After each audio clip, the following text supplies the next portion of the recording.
17. سارا در حالی که به سمت گذرگاه سلیمان می رفت فکر می کرد امروز عجب روزی بود. وقتی داشت به طرف مدرسه می رفت دوباره احساس خشم کرد. همیشه در مسیر مدرسه این خشم به سراغش می آمد. با عصبانیت گفت از مدرسه متنفرم.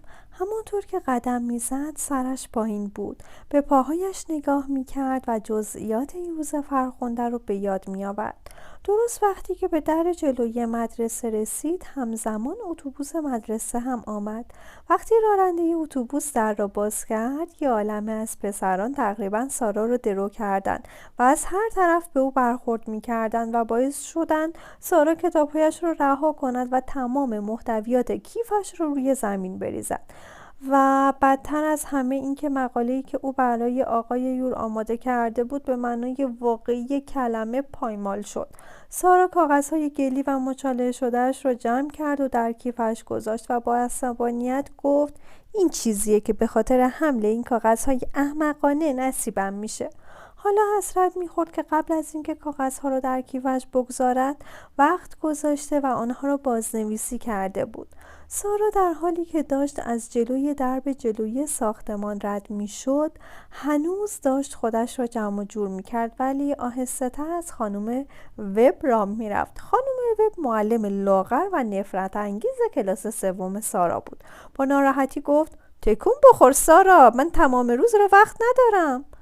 سارا زیر لب غر زد و گفت ببخشید که زندم ای بابا.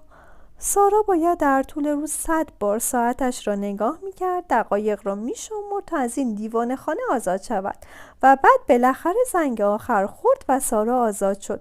من از مدرسه متنفرم، واقعا از مدرسه متنفرم. چطور چیزی که تا این حد حس وحشتناکی به آدم میده میتونه برای بعضی از افراد با ارزش باشه؟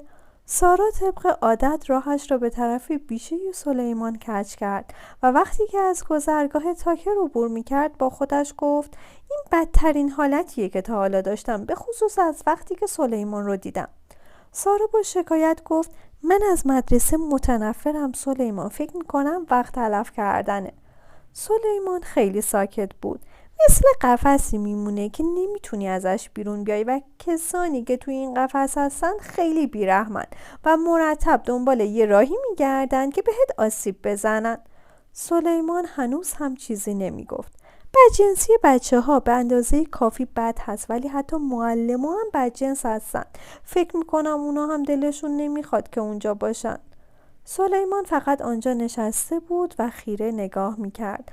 فقط پلک زدنهای طبیعی اون با آن چشمهای بزرگ و زرد رنگش بود که باعث میشد سارا مطمئن بشه که خواب نیست.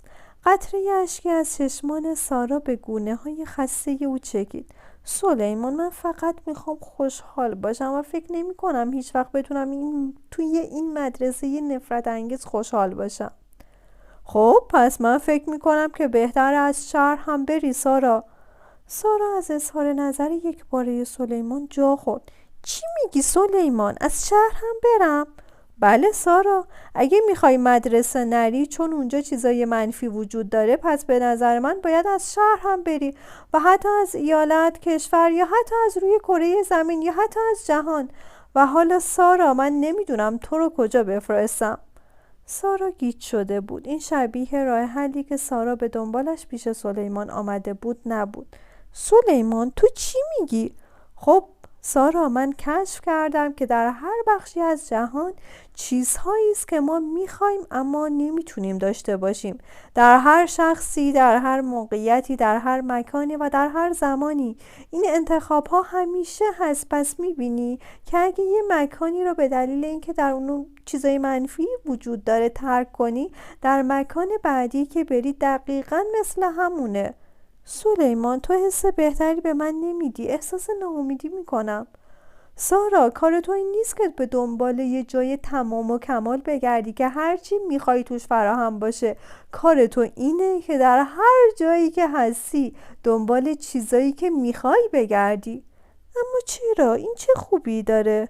خب از طرفی تو حس بهتری پیدا میکنی و از طرف دیگه وقتی تو بیشتر توجه میکنی تا چیزهایی رو که میخوایی ببینی، بیشتر اون چیزها رو تجربه میکنی، برات ساده و ساده تر میشن سارا. اما سلیمان، به نظرت بعضی جاها بدتر از جاهای دیگه نیستن؟ منظورم اینه که مدرسه بدترین جای توی دنیاست. خب سارا، پیدا کردن نکات مثبت توی بعضی از جاها راحت تره، اما همین میتونه یه تله بزرگ باشه. منظورت چیه؟ وقتی میبینی که یه چیزی رو دوست نداری و تصمیم میگیری که بری جای دیگه تا از شر اون خلاص بشی، معمولاً اونو با خودت میبری. اما سلیمان، من اون معلم های بدجنس یا اون بچه های قلدر رو که با خودم نمیبرم. خب سارا، شاید تو اونا رو با خودت نبری، اما هر جایی که بری افراد دیگه ای رو اونجا میبینی که خیلی شبیه به اونها هستن. سارا، پرنده های همپر یادت باشه، صفحه نور یادت باشه. وقتی چیزهایی رو میبینی که دوست نداری و بهشون فکر میکنی و در موردشون حرف میزنی، مثل اونا میشی و بعد هر جا که بری اونا هم همونجا هستن. سلیمان، من کلن اینا رو فراموش کرده بودم. خب سارا، طبیعیه که اینا رو فراموش کردی، چون تو هم مثل بقیه آدم ها یاد گرفتی که به شرایط عکس العمل نشون بدی. اگه شرایط دور و برت خوب باشه احساس خوبی بهت دست میده، اما اگه شرایطت برات بد باشه احساس بدی پیدا میکنی. بیشتر مردم فکر میکنن که باید همه چیز براشون عالی باشه و وقتی همه چیز خیلی خوب بود اون وقت احساس شادی میکنن، اما این براشون خیلی خسته کننده است، چون خیلی زود میفهمن که نمیتونن شرایط رو کنترل کنن. چیزی که تو داری یاد میگیری اینه که تو اینجا نیستی تا بتونی بهترین شرایط رو پیدا کنی. تو اینجا هستی تا چیزهایی رو انتخاب کنی و ازشون قدردانی کنی که باعث بشن ارتعاش تو شبیه ارتعاش یک شرایط ایدئال بشه. سارا آه کشید. فکر کنم همینطوره. فهمیدن همه اینها خیلی سخت به نظر می رسید. سارا، واقعا قضیه اینقدر که به نظر میرسه پیچیده نیست. در حقیقت مردم اونو برای خودشون پیچیده میکنن، چون تلاش میکنن که از تمام شرایط پیرامونشون استفاده کنن. اگه بخوای تلاش کنی بفهمی هر شرایطی چطور ایجاد میشه و کدوم شرایط درسته و کدوم غلطه، این میتونه خیلی گیج کننده باشه. اگه بخوای همه اینها رو برای خودت طبقه بندی کنی دیوونه میشی. اما اگه فقط توجه کنی که دریچت بازه یا بسته، زندگیت خیلی ساده تر و خیلی شادتر میشه. دریچه من؟ منظورت چیه سلیمان؟ سارا، در هر لحظه جریانی از انرژی خالص و مثبت به سمت تو جاری میشه. شاید بتونی اونو شبیه فشار آب تو خونه در نظر بگیری. اون فشار آب همیشه اونجا هست، درست پشت شیر آب، و هر وقت شما تو خونه آب لازم داشته باشین شیر رو باز میکنین و اجازه میدین تا آب جاری بشه. اما اگه شیر بسته باشه آب نمیتونه جریان پیدا کنه.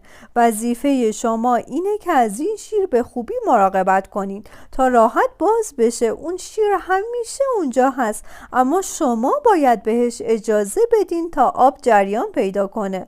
سارا با اعتراض گفت: اما سلیمان، این چه فایده‌ای برای من داره که تو مدرسه که همه عصبانی و بدجنس هستن این دریچه رو باز نگه دارم؟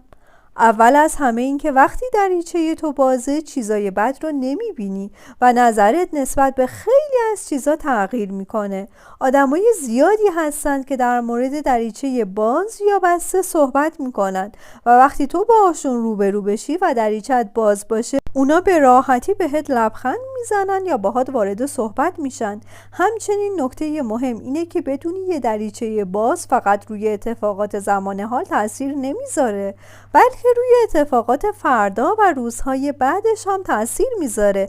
بنابراین امروزهای بیشتری که تو احساس خوبی رو داشته باشی، موقعیت‌های خوب بیشتری رو در فرداها و پس فرداها خواهی داشت. اینو تمرین کن سارا. در نظر بگیر که هیچ هیچ موقعیتی هر چقدر هم که در اون لحظه به نظر بد بیاد ارزش اینو نداره که دریچت رو ببندی. باز نگه داشتن دریچه برات مهمترین چیزه. سارا، چند کلمه هست که باید حفظشون بکنی و مرتب با خودت تکرار کنی. من باید در هر حال دریچم رو باز نگه دارم. سارا آرام جواب داد: باشه سلیمان. در مورد تمام موضوع حس امتحان دادن داشت، اما به یادش آمد که از بقیه تمرینات سلیمان چقدر چیزهای بهتری نصیبش شده بود. سارا در حالی که داشت از پیش سلیمان برمیگشت رویش را برگرداند و از بالای شانش نگاه کرد و گفت: من اینو تمرین میکنم، امیدوارم که جواب بده. قطعاً خیلی خوبه که بدون توجه به چیزی بتونیم احساس خوبی رو داشته باشیم. این واقعاً همون چیزیه که من میخوام. دوست زیبایی من، مرسی از اینکه تا انتهای فصل 17 همراه من بودی. ممنونم از اینکه این ویدیو رو لایک و سابسکرایب میکنید. منتظر نظرات قشنگتون تا اینجای داستان سارا هستم.